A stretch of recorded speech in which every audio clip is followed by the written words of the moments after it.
자, 이제 우리 너무 중요한 장, 바로 두 번째 챕터인 측정의 타당성과 신뢰성 같이 볼 텐데요. 타당성과 신뢰성 얘기를 하기 전에 먼저 실험법, 실험 설계에 대한 것이 첫 번째 절에서 나오고 있습니다. 첫 번째 절에서 나오는 실험법은 이제 우리가 1차 자료를 수집하는 중요한 방법 중에서 설문조사인 서베이 그리고 관찰법에 대한 얘기를 했는데 이제 본격적으로 실험법에 대해서도 나오고 있어요. 실험 설계, 실험법이라고 얘기하는 것은 명백한 목적이 있죠. 바로 원인과 결과를 밝혀내기 위한, 그래서 일반적으로 우리가 원인 변수는 X, 결과 변수는 Y라고 많이 하는데 이 원인 변수는 독립 변수라고도 부르죠. 뭔가 설명을 하기 위한 독립 변수, 설명 변수. 자, 결과 변수는 종속 변수라고 하고 설명을 받는 피설명 변수고요. 보통 성과를 나타내는 그러한 변수들일 때가 많죠. 자, 그러면 내가 실험법을 하는 이유는 명백한 목적, 바로 이러한 인과관계 조사를 하기 위해서 보통 조사를 하게 됩니다. 그렇다면 실험법을 하기 위해 실험 설계를 할 텐데 그 전에 중요한 조건들이 있대요. 118페이지에 나와 있어요. 일단 우리가 인과관계 규명을 하기 위해서 실험 설계를 할 건데, 그렇다면 내가 원인으로 설정한 독립변수와 결과로 설정한 종속변수, 이 관계를 보고 싶은 거잖아요. 이것 이외에 결과에 영향을 미칠 수 있는 모든 변수를 앞으로 이제 외생변수라고 표현할 건데, 이 외생변수들은 내가 설정한 원인 변수가 아니므로 결과에 영향을 미치긴 하지만 지금 이 설계에서는 고려하지 않아야 되기 때문에 외생변수는 제거돼야 됩니다. 외생변수를 통제해야 된다는 표현으로도 쓰는데, 사실 외생변수를 완벽하게 통제하거나 제거하는 건 쉽지 않지만 그래도 기본적으로 외생변수들을 체계적으로 제거해야 외생변수가 종속변수에 미치는 영향을 우리는 그게 관심 있는 게 아니잖아요. 독립변수가 종속변수에 미치는 영향을 보고 싶어 하니까 외생변수의 영향은 제거해야 된다. 두 번째 조건, 실험 결과 일반화를 위해서, 실험 결과를 하면 그것을 일반화하기 위해서 이 대상은, 실험 대상은 무작위로 선정이 돼야 된다. 실험에 참가할 모든 그 대상을 무작위로 선정하는 것뿐만 아니라 이제 곧 나오게 될 실험 단위가 있는데, 기본적으로 실험 단위는 실험 집단과 통제 집단으로 구별을 하는데, 이 두 개로 가르는 거, 내가 실험을 할 실험 집단과 실험을 하지 않고 실험 집단과 비교하고 싶은 통제 집단, 이 두 개를 가르는 것도 무작위가 돼야 된다. 무작위와 선발 자체도 무작위, 만약에 실험 집단과 통제 집단으로 구별을 해야 된다면 그것도 무작위. 그래서 무작위라고 기억하시면 되고요. 또 하나, 세 번째 조건, 바로 119페이지에 세 번째 조건 나오는데, 관찰하고자 하는 현상이 일어나는 조건을 인위적으로 조작한다. 무엇을 인위적으로 조작하냐? 바로 독립변수를. 그래서 독립변수의 조작.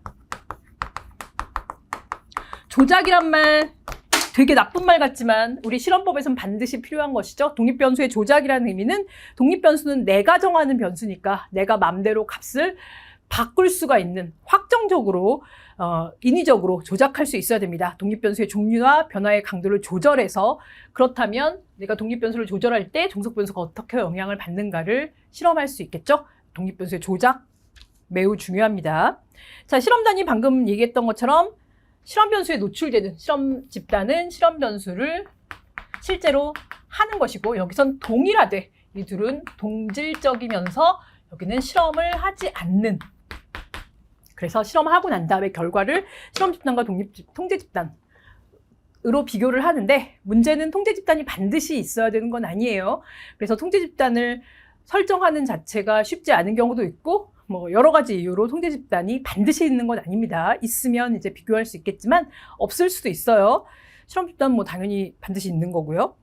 자, 이제 변수 간의 관계를 보기 위해서 우리 앞에서 얘기했던 변수 다시 한번 정리해봐요. 종속변수, 결과변수, 피설명변수고 어쨌든 성과를 나타내는 변수들이고, 내가 값을 정할 수 없어요. 내가 독립변수를 값을 정할 수 있지만 종속변수는 그거에 따른 결과가 나오는 거죠. 그래서 독립변수는 광고비, 내가 설정하는 거죠. 내가 광고비 1,000만 원 쓸게, 뭐 1억 쓸게, 내가 설정하는 거지만 매출액이 얼마가 나올지는 내가 결정할 수 있는 게 아니에요.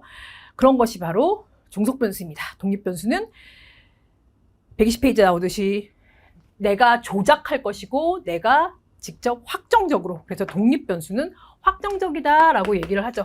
내가 확정해야 되는 변수니까 얼마로 딱 정할 수 있는 변수, 또 조작 변화를 시킬 수 있는 변수. 다양한 값을 내가 독립변수로 설정할 수가 있고요. 자, 그리고 독립변수와 종속변수 사이에 우리 조절변수 얘기했었죠? 조절변수는 독립변수의 강도를 조절해주는. 그래서 독립변수가 얼마나 종속변수에 영향을 미치냐는 그 강도를, 강하고 불확실한 영향을 미치는, 불확정적인 영향을 미치는 조절변수. 그래서 조절변수는 강도를 조절해주는 역할을 한다. 또 매개변수가 있었죠? 매개변수는 전달.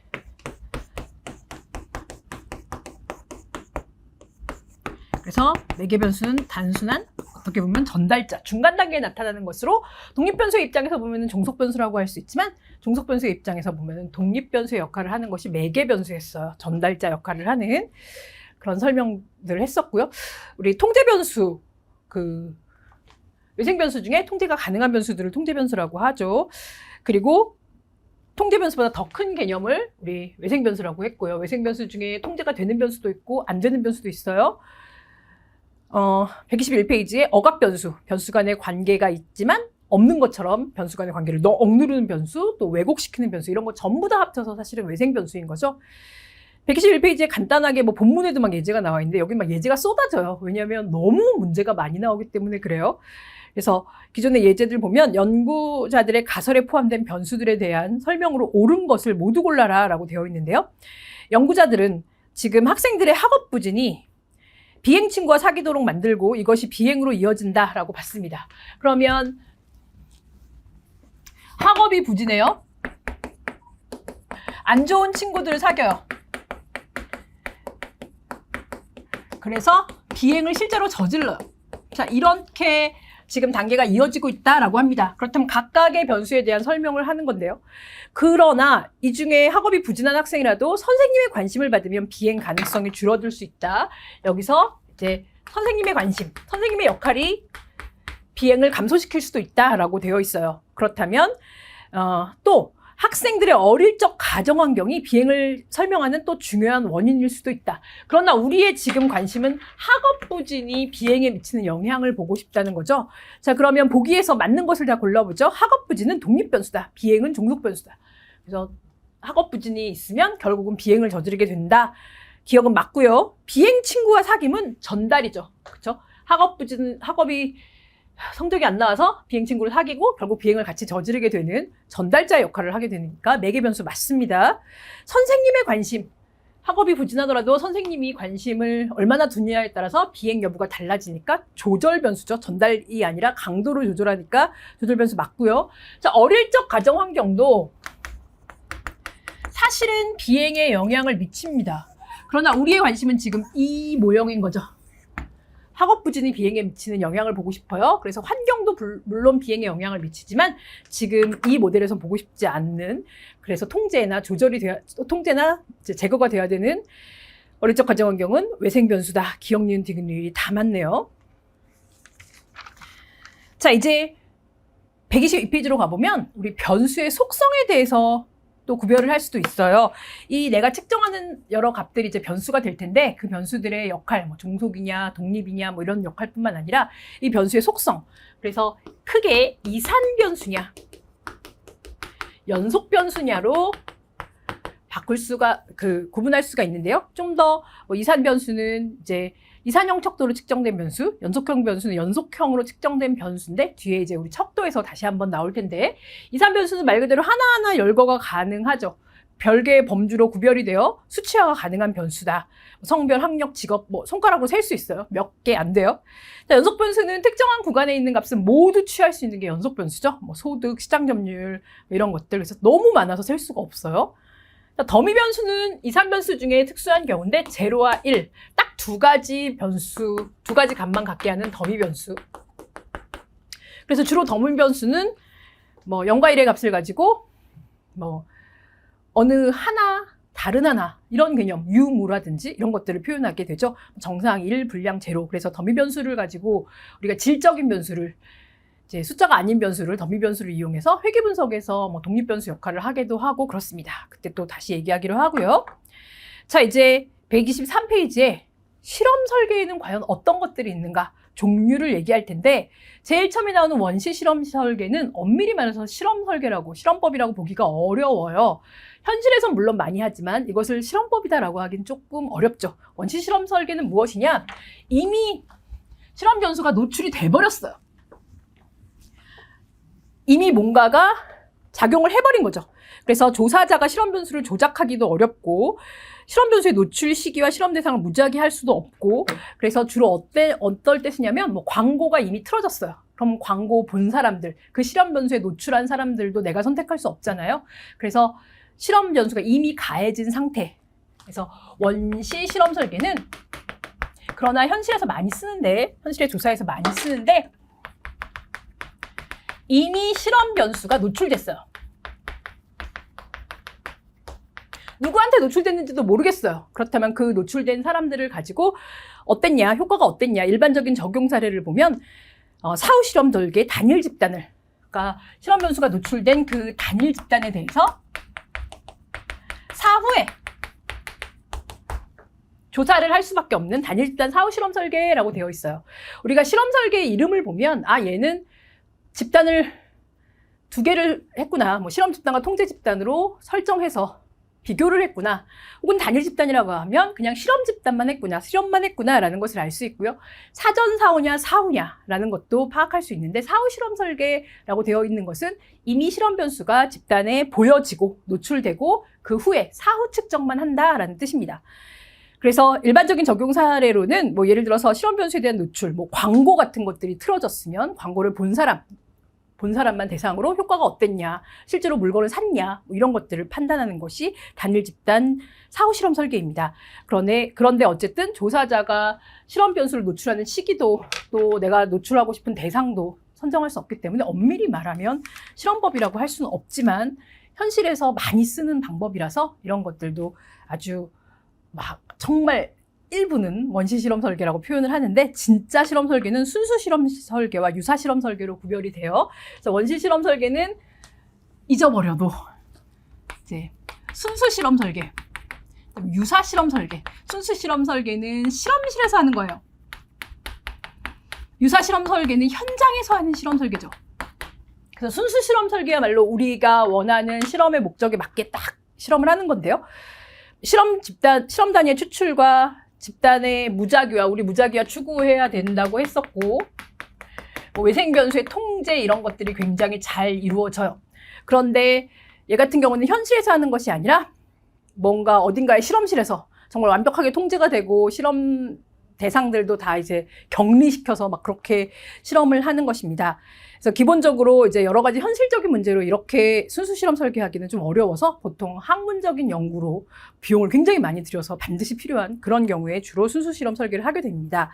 자, 순수 실험 설계의 유형들이 나오는데요. 기본적으로 무작위로 추출하기 할 수 있기 때문에 통제 집단과 실험 집단을 같이 설정하는 게 일반적이에요. 통제 집단을 설정을 한다. 그래서 1번 통제 집단 사전 사후 설계라고 되어 있어요. 자, 통제 집단이란 말이 들어가면 실험 집단과 함께 통제 집단이 있다라는 뜻입니다. 실험 집단은 무조건 있어야 되는 거잖아요. 통제 집단 사전 사후 설계, 그렇다면 실험 집단과 통제 집단을 설정하고 사전과 사후에 측정을 했구나. 여기 이름에 나와 있죠. 사전의 측정, 사후의 측정. 자, 실험 집단이 있어요. 통제 집단이 있어요. 얘는 무작위로 갈라야 된다고 했죠. 자, 실험을 사전에 측정을 하고 사후에 측정을 하고 중간에 실험을 해요. 사전에 측정을 하고 사후에도 측정을 하죠. 실험은 실험 집단에만 하는 거예요. 이렇게 하겠다는 뜻입니다. 자, 그렇다면 최초에 사전에 측정을 했을 때는 정말 실험 집단과 통제 집단이 거의 유사해야 되죠. 그런데 실험 집단이 사후 측정할 때 뭔가 더 통제 집단과 달라지면 그게 가장 이제 실험 효과가 좀 높은 경우라고 할 수가 있겠죠. 그래서 통제 집단과 실험 집단을 비교해서 이 두 개의 사후의 결과의 차이가 많이 난다면 실험의 효과가 높다라는 것을 얘기할 수 있겠죠. 자, 그런데 사전에 측정을 해버리면 무슨 문제가 나오냐면 우리 뒤에서 외생변수 중에 시험 효과라는 게 있어요. 말 그대로 사전에 측정을 했기 때문에 이 측정에 익숙해지는 효과죠. 시험을 한번 봤어요. 그래서 익숙해지는 효과라서 그 시험 효과가 실험에서는 순수 실험에서는 더 많이 나올 수 있어요. 왜? 다른 거 아무것도 아니고 격리돼서 시험만 본다고 생각해 보세요. 그렇다면 사전 측정 효과가 더 영향을 미칠 수 있거든요, 사후에. 그래서 이런 사전 사후 실험 설계를 할 때는 시험 효과, 내가 사전에 측정한 것이 사후의 측정에 영향을 미칠 수 있다는 그 외생 변수를 꼭 생각해야 되고요. 그렇기 때문에 통제 집단을 설정하되 사후에만 측정하는 설계도 있어요. 얘는 사전 측정을 안 하죠. 실험을 하고 사후에만 측정을 하는데, 만약에 달라졌다고 하면 사전에 측정을 안 했기 때문에 사전에 똑같았을 거라고 가정을 해야 되긴 하는데, 정말 똑같았을까요? 이게 문제죠. 사후 설계만 할 때는 기본적으로 사전 측정 없이 하기 때문에 변화를 파악할 수도 없죠. 같은 집단에서 변화가 얼마나 일어났는지, 또 사후 결과가 달라진다 할지라도 이게 과연 실험 때문에 달라진 건지 이런 걸 확신할 수가 없어서 우리는 순수 실험 설계의 최고봉인 솔로몬 4집단 설계를 합니다. 그러니까 실험과 통제를 각각 2개를 해서 이 2개를 결합한 거죠. 그래서 이렇게 해서 하나, 그 다음에 실험 1 통제 집단, 그다음에 또 하나는 사전을 안 해요. 또 다른 집단은 이렇게 측정을 하는 거죠. 그래서 4개 집단을 설계하는데, 첫 번째 실험 집단은 사전 사후, 첫 번째 통제 집단도 사전 사후, 두 번째 실험 집단은 사후만, 두 번째 통제 집단도 사후만 측정을 해서 시험 효과가 있는지 또 사후의 변화가 있는지 이런 것들을 전부 파악하기 위한 솔로몬 4집단 설계가 가장 뭐라 그럴까, 순수 실험 설계에서 가장 정교하게 설계를 하는 건데, 125페이지 나와 있듯이 실제로 이렇게 가장 이상적인 설계 유형이긴 하지만, 그러면 시험 효과도 있는지 알 수 있고, 그 다음에 변화도 파악할 수 있고, 뭐 이런 여러 가지 실험 효과도 파악할 수 있는 장점들이 있지만, 일단 이 4개가 다 동질해야 돼요. 4집단이 전부 다 처음에 무작위로 처음 출발은 다 동질성을 보장받아야 되니까 사실 쉽지 않죠. 2개도 무작위와 2개가 처음에 동질하다라는 걸 보장하기 어려운데 4개를 그렇게 해야 된다는 거 쉽지 않습니다. 그리고 많은 경우에 이제 순수 실험 설계는 현실적으로 수행하기가 어려운 부분이 있다고 했는데, 그래서 유사 실험 설계를 많이 하게 된다고 했죠. 현장에서, 실제로 현실에서 수행을 하게 됩니다. 그렇다면 유사 실험 설계는 실험 변수의 노출 시기, 내가 실험 변수를 노출을 언제 할까 해도, 내가 노출을 한다고 해도, 내가 이미 노출을 했어요. 그런데도 실험 대상이 그걸 언제 볼지 알 수가 없는 거죠. 그래서 무엇을 통제할 수 있냐? 실험 변수의 측정. 내가 언제 측정을 할 거고, 실험 대상을 누구로 할 것인가? 누구를 대상으로 측정할 것인가? 라는 것을 통제할 수 있는데, 실험 변수의 노출 시기나 노출 대상을 임의로 선택하는 게 어렵다. 예를 들어서 아주 쉽게 생각해보면, 마트에서 내가 프로모션을 해요. 그게 이제 나의 독립 변수예요. 프로모션 하면 좀 더 잘 팔릴까? 이거를 좀 실험하고 싶어요. 그러면 프로모션을 해요. 가격 할인 뭐 그거를 이렇게 이쪽에다 놔뒀어요. 누가 볼지 알 수가 없어요. 바쁜 사람은 거기까지 가지도 않아요. 그렇죠? 그래서 실험 변수가 노출이 됐지만 실제로 그 실험 변수에 대한 측정 시기는 언제 하는지를 내가 정할 수 있지만, 노출이 언제 될지는 그냥 정말 이렇게 놔두면 누군가는 아침에 보고 누군가는 점심에 보고, 하지만 나는 저녁에 가서 측정하고 이렇게 되겠죠. 그리고 측정 대상도 내가 저 사람한테 물어봐야겠다라고 설정할 수는 있지만, 누군가가 노출됐고 누가 봤는지라는 것은 통제할 수가 없어요. 너 보지 마, 뭐 이렇게 할 수가 없는 거죠. 현실에서는 너는 봐, 너는 보지 마, 이렇게 할 수는 없어요. 자, 그래서 여기도 마찬가지로 유사 실험도 사전 사후에 할 수 있어요. 통제 집단이라는 표현을 쓰기도 하는데, 실험 집단, 통제 집단이라고 얘기하는데, 특별히 얘는 2집단이라는 표현을 한 이유가 완벽한 통제 집단이 아니기 때문에 그래요. 그러나 유사 실험 설계에서도 통제 집단이라는 표현을 하기도 해요. 어쨌든 실험 설계에서 그 방법을 보면, 그 이름을 보면 어떻게 하는 거구나 라는 걸 알면 됩니다. 2집단 사전 사후라고 했는데, 여기에 2집단이라는 것은 당연히 실험 집단과 통제 집단이에요. 그래서 통제 집단 사전 사후 이렇게 표현을 안 한 이유는 엄격하게 통제 집단과 실험 집단이 완벽하게 무작위로 구별되지 않기 때문에 그냥 2집단이라는 표현을 썼어요. 우리 순수 실험 설계와 이제 비교하라고. 그리고 어쨌든 통제 집단이 비동질 통제 집단일 수 있다는 거. 현장 실험에서 굉장히 많이 이용되는데 실험 집단과 통제 집단이 구별이 되지만 완벽한 동질은 어렵다는 거. 그래서 이 집단을 사전에 측정하고 사후에 측정하는 것이죠. 변화도 측정할 수 있고, 그러나 그 변화가 처음부터 같았는지 달랐는지는 확신할 수 없는 거죠. 그 외에 여러 가지가 있어요. 동류 집단. 동류 집단이라는 것은 유사한 성격을 가지고 있는 집단이라고 생각하면 됩니다. 시간이 경과에도 비슷한 특성을 보이는, 예를 들어서 뭐 학교의 학생들이라든지 이런 것들, 그렇게 동류 집단을 설계해서 그 동류 집단의 특정 집단은 실험 변수를 노출시키고 그렇지 않은 집단은 노출 안 시키고. 그래서 뭐 고등학교 두 개를 비교할 수 있죠. 한쪽에서는 뭐 어떤 프로그램을 적용하고 한쪽에서는 안 하고. 그래서 차이가 나중에 뭐 대학을 간다든지 뭐 이런 것의 차이가 어떻게 나는가, 뭐 이런 것들. 그다음에 단일 집단을 가지고 시계열 설계도 할 수 있어요.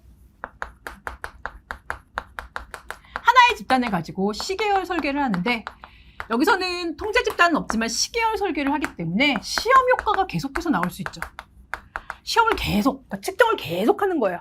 동일한 집단을 가지고 일정한 시간 간격으로 실험을 하는 것이고, 시험 효과뿐만 아니라 이제 곧 나오게 될 성숙 효과라는 것도 발생할 수밖에 없어요. 성숙 효과는 시간이 지나면서 계속 변화하는, 또는 학습 효과라고도 하는 그런 부분들이 발생할 수밖에 없죠. 그래서 시계열로 조사를 할 때는, 어쨌든 2번 이상 조사를 할 때는 이런 문제들, 어떤 시험을 반복함으로 해서 거기에 익숙해지거나, 또는 어쨌든 기간이 있잖아요. 실험을 하게 되는 기간이 길어지면 거기에 따라서 실험 대상이 자연스럽게 변화할 수 있다는 그러한 외생 변수가 발생한다는 거. 그다음에 사후 측정 실험 설계는 당연히 사후에만 측정하는 경우죠. 실험 변수가 이미 노출이 되어 있어서 결과만 측정하게 되는 이러한 경우. 자, 순수 실험과 유사 실험의 장단점은 서로 반대예요. 126페이지에 정리를 해보세요. 순수 실험은 완벽하게 우리가 원하는 이상적인 그러한 실험을 할 수는 있지만, 현실과 동떨어진 저기 어디 실험실에 격리돼서 해야 된단 말이죠. 그래서 우리는 현실에서 나타나는 결과를 보고 싶은데, 실험실에서 완벽하게 통제해서 나타난 결과는 또 차이가 있을 수 있습니다. 그래서 외생 변수를 철저하게 통제하고 무작위화도 되고 독립변수 조작도 가능하고 한데, 문제는 되게 인위적이고 부자연적이고 표본도 많이 할 수 없고 뭐 비용도 많이 들고 뭐 그런 것들. 유사 실험 설계는 현실에서 하기 때문에 굉장히 독립 변수가 실제로 나타나는 그런 상황이죠. 뭐 가격 할인되면 막 진짜 판매가 엄청 많이 된다든지 이런 것들, 뭐 융통성도 있고. 그런데 결국은 이제 무작위화, 실험 집단과 통제 집단이 완벽하게 동질적이라고 할 수가 없는 그런 것들. 그리고 과연 이게 독립 변수의 효과인지 아니면 외생 변수, 우리가 순수 실험에서는 외생 변수를 통제하지만 유사 실험에서는 외생 변수가 완벽하게 현실에서는 통제하기 어려우니까 그런 부분들이 이제 문제가 될 수 있습니다. 자, 이제 우리는 타당성과 신뢰성 얘기를 하기 전에 실험 설계의 저해 요인과 그것을 어떻게 통제할 것인가를 간단하게 나올 텐데, 뒤에 외생 변수에서 다시 한번 언급될 거예요. 지금 이제 실험 설계의 설명을 하면서 나왔던 몇 가지 저해 요인 다시 한번 해보죠. 일단 시험 효과, 검사 효과라고도 하는데, 사전 사후 측정을 하게 될 때는 시험 효과가 영향을 미칠 수 있다는 거. 그래서 실험 전후에 유사한 실험을 하니까 거기에 익숙해지는 효과, 그래서 측정값에 영향을 미칠 수 있다. 그 다음에 뭐 성숙 효과라는 것도 있죠. 마지막에 시간의 흐름에 따라서 조사 대상이 뭐 육체적으로 또는 정신적으로 변화하는 현상이라고 보면 됩니다. 뒤에 다시 나올 거고요. 그 다음에 그 외에 뭐 대표적인 뭐 도구 효과나 통계적 회귀 뭐 이런 것들이 잠깐 들어갔는데, 도구 효과는 도구를 좀 다르게 하면서 측정을 할 때 도구가 좀 다르게 측정 수단이 변하거나 뭐 측정한 사람이 변하거나 그러면은 차이가 있을 수 있다는 거, 그게 도구 효과고요. 통계적 회귀는 역시 뒤에 나오겠지만, 뭔가 실험을 해서 갑자기 확 증가했어요. 그래서 우와, 이거 실험 효과가 엄청 좋구나라고 하는데, 결국은 특정한 시점에서만 굉장히 극단적인 값이 나오고 자연스럽게 원래대로 돌아가 버리는 그런 게 바로 통계적 회귀거든요. 그래서 이게 극단적 측정값이 나온다고 할지라도 그 순간만 그렇게 극단적인 거고, 다시 원래대로 되돌아가는, 우리가 mean reverting 현상이라고 하는데 평균으로 회귀하는 현상이에요. 그래서 다시 원래대로 돌아가 버리는 건 아닐까라는 거를 항상 염두에 둬야 된다는 거. 그래서 이러한 다양한 외생 변수가 이제 뒤에 더 자세히 얘기할 텐데, 그러기 위해서는 우리가 무작위화를 해라. 그리고 각각의 실험 집단과 통제 집단을 이제 균형적으로 외생 변수의 영향을 동일하게 받을 수 있는 균형화를 해라. 제거를 해라. 그다음에 외생 변수가 서로 다르게 작용하는, 실험을 여러 번 할 때 다르게 여러 개 할 수 있으면 서로 다르게 작용하는 상황에서 실험을 해라, 이런 것들이 있는데 그 뒤에 다시 정리하기로 하고요. 자, 이제 1절이 끝났으니까 문제가 엄청 많이 나오는데 118페이지로 돌아가서 어떤 문제들이 있는지 한번 볼까요? 118페이지에 필수 출제 문제, 실험에서 인과관계를 추론하기 위해 서로 다른 값을 갖도록 하는 거, 바로 독립변수죠. 독립변수는 다시 한번 얘기하지만 조작해야 된다고 했어요. 여러 가지 값으로 조작을 합니다. 그러나 확정적으로 내가 선택하는 값이에요. 두 번째 문제, 다음 중 실험 설계가 가장 적합한 상황이 뭘까요? 실험 설계는 원인과 결과가 있어야 됩니다. 그래서 지역사회 최우선 현안 문제 이런 건 전문가 인터뷰하고 이러겠죠. 국제결혼의 이혼율 다 기술조사예요. 실태조사. 지역아동센터의 접근성 어떤 것들이 이제 접근하기 좋은가, 이런 것들도 다 이제 원인 결과는 아닌 거잖아요. 바로 4번, 무료급식 서비스 제공받는다, 노숙자가 변화한다. 원인과 결과를 파악하고 싶을 때, 변수 간의 인과관계를 파악하고 싶을 때 실험 설계가 제일 좋습니다. 자, 119페이지 문제 볼까요? 실험 설계의 특징이 아닌 것. 1번, 실험의 검증력을 극대화시키고자 하고 싶고 연구가설의 진위 여부를 확인하는 구조화된 절차다. 맞는지 안 맞는지 잘 모르겠지만 좋은 말 같으면 넘어가고 확실히 다른 것을 선택하세요. 실험의 내적 타당도를 확보하기 위한 노력인데, 마지막, 조작적 상황을 최대한 배제가 아니라 조작해야 돼요. 독립변수 조작해야 됩니다. 그래서 4번이 틀렸죠. 실험은 조작해야 됩니다. 실험 설계를 위한 필수 요건과 가장 거리가 먼 것, 바로 그 다음 보면 통제 집단과 비교 집단을 함께 갖춰야 된다라고 되어 있는 3번. 통제 집단은 반드시 필요한 것은 아닙니다.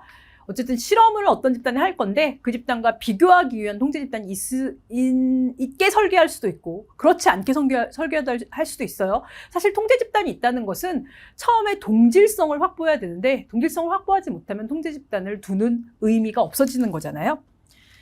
120페이지의 필수 문제 볼까요? 다음 사례에서 성적은 어떤 변수인가? 대학교 3학년생인 A, B, C 군은 학기 말에서 모두 A뿔을 받았는데 3명의 학생은 수업 시간에 맨 앞자리에 앉아있다는 공통점이 있었어요. 그래서 맨 앞자리에 앉아있다라는 그것이 좌석위치와 굉장히 이제 관련성이 있다라고 하는데, 좌석위치가 독립변수일 수 있죠. 종속변수. 성적은 뭐냐? 종속변수다. 쉬운 문제였네요. 괜히 이렇게 예제만 길었고. 121페이지는 두 변수 간의 사실적 관계를 약화시키거나 소멸시킨다. 억제하는 거죠. 없애는 거. 네, 그 다음 문제는 맨 앞에 문제, 독립변수 문제가 또 중복돼서 나왔네요. 122페이지. 이분변수. 자, 이분변수는 yes, no, 더미 변수라고도 하죠. 0와 1만 가지고 하는 이분변수. 두 개로 갈라지는 변수, 더미 변수라고도 합니다. 자, 이 이분 변수는 나중에 어떤 역할을 하게 될 거냐면, 특정한 속성의 유무, 아주 극단적인 특성 강조할 때, 좋다, 나쁘다, 빨갛다, 아니, 블랙과 화이트, 이런 거. 네. 이렇게 극단적인 특성을 강조할 때 사용되고, 딱 두 가지 상황만. 질적 변수인데, 다별량 분석에 포함시키기 위해서 변환할 때, 0와 1 변수로, 회귀 분석에서 질적 변수를 독립 변수로 넣을 때, 성별이 독립 변수로 들어가야 된다든지, 이럴 때 사용합니다. 회귀 분석에서 또 얘기하게 될 거고요. 이제, 연속 변수의 일종이 아니라, 이산 변수죠. 딱 두 개밖에 없어요. 4번이 틀렸네요. 자, 123페이지의 문제. 수학 과외의 효과를 측정하기 위해서 유사한 특성을 가진 두 집단을 구성하고 각각 수학 시험을 보게 했대요. 그리고 한 집단에 과외를 시키고 다른 집단은 안 시켰대요. 자, 어떻게 했냐? 두 집단에 처음 보고 사전 조사는 했죠. 근데 얘만 과외를 시켰어요. 그리고 사후에 다시 성적 측정을 했어요. 자, 어쨌든 두 개의 집단이 있으니까 기본적으로 실험 집단과 통제 집단이 있었죠. 또 사전, 사후 측정을 한 거죠. 그래서 4번이 제일 적절하겠네요. 물론 이 두 개가 완벽하게 무작위로 이루어지진 않았지만 비슷하다고 했으니까 통제 집단, 사전, 사후 측정 설계를 가장 적절한 답으로 쓰시면 되고요. 124페이지 문제 보면 솔로몬 연구 설계, 솔로몬 4집단 연구 설계 4개의 집단으로 구성하고 사후 측정만 하는 2개 집단이 있고 사전 사후가 하는 2개 집단이 있죠. 그래서 검사가 개입됐는지 시험 효과가 있는지 뭐 이런 것들도 파악할 수 있죠. 그래서 통제 집단 사전 사후 설계와 비동일 비교 집단이 아니라 우리 동질적인, 그러니까 통제와 실험 집단이 완벽하게 동질적이다라고 하는 순수 실험 설계의 대표적인 것이죠. 1번이 솔로몬 연구에 대한 설명이고요. 125페이지 실험 설계를 사전 실험, 순수 실험, 유사 실험, 사후 실험 뭐 이렇게 구별할 때 유사 실험 설계에 해당하는 것은 무엇입니까? 라고 했는데요. 사실 다른 것들도 유사 실험에서 설명할 수 있지만 확실히 유사 실험인 거, 비동질이면 동질하지 않죠? 비동질이면 이것은 유사 실험에서밖에 얘기할 수가 없어요. 예를 들어서 뭐 집단 비교 설계, 물론 유사 실험에서도 가능하지만 순수 실험에서도 가능한 거잖아요. 솔로몬 4집단, 뭐 순수 실험의 대표적인 이상적인 거죠. 뭐 단일 집단 사후 측정 설계, 순수 실험에서도 가능하고 유사 실험에서도 가능한데 이 4개 중에 꼭 유사 실험에서 밖에 아닌 거, 그거는 4번 비동질, 그건 유사 실험이라고 할 수 있겠죠. 자, 126페이지 문제 볼까요? 사후 실험 설계, 사전에 안 했어요. 왜 사후 실험만 할까요? 사전 측정이 불가능할 수도 있고 뭐 사전에 측정하는 게 의미가 없을 수도 있고 그렇죠. 사후에만 측정을 했어요. 그러면 틀린 것을 해보래요. 뭐 사실 가설의 어떤 실제적 가치나 현실성을 높일 수 있고 분석이나 해석에 있어서 편파적이거나 근시안적 가슴에서 벗어날 수 있고 뭐 이런 좋은 얘기들이 아니라 사후 실험밖에 못하기 때문에 좀 단점이 더 많겠죠. 그래서 순수 실험 설계에 비해서 변수들 간의 인과관계를 더 명확히 할 수 있나요? 아니요. 우리는 사전에 뭔가를 설계를 할 수 있으면 좋은데 사후에밖에 못했어요. 그 얘기는 사전에 어떻게 됐는지 측정하기 어렵기 때문에 정확하게 인과관계를 밝히는 거 사실 쉽지 않아서 3번이 이제 명확히 밝힐 수 있다는 아니죠. 127페이지 문제 볼까요? 사후 실험, 역시 사후 실험 설계에 관한 것인데요. 틀린 것을 하래요. 그러면 사전 실험을 못하는 것이니까 이제 독립 변수들을 조작할 수 없는 상태에서 이미 노출된 상태에서 변수들 간의 관계를 검증하는 방법이고, 이제 독립 변수의 통제 자체가 좀 뭐 어떤 윤리적인 문제나 이런 것들이 있어서 통제 자체가 어려워서 사후에 결과만 측정하는 것입니다. 그래서 일반적인 실험 설계보다 종속 변수에 영향을 줄 수 있는 변수의 통제가 용이하지 않죠. 그렇죠? 그래서 실제 상황에서 검증하는 경우가 많다. 그래서 3번이 틀렸습니다. 자, 이제 우리 2절에서는 타당성과 신뢰성 얘기를 할 텐데, 우리가 굉장히 중요한 모든 이제 실험 설계뿐만 아니라 조사 설계를 할 때 타당성과 신뢰성 얘기가 항상 나오고 시험 문제에도 엄청 많이 나오는 부분이죠. 조금 쉬고 들어가 보도록 하겠습니다.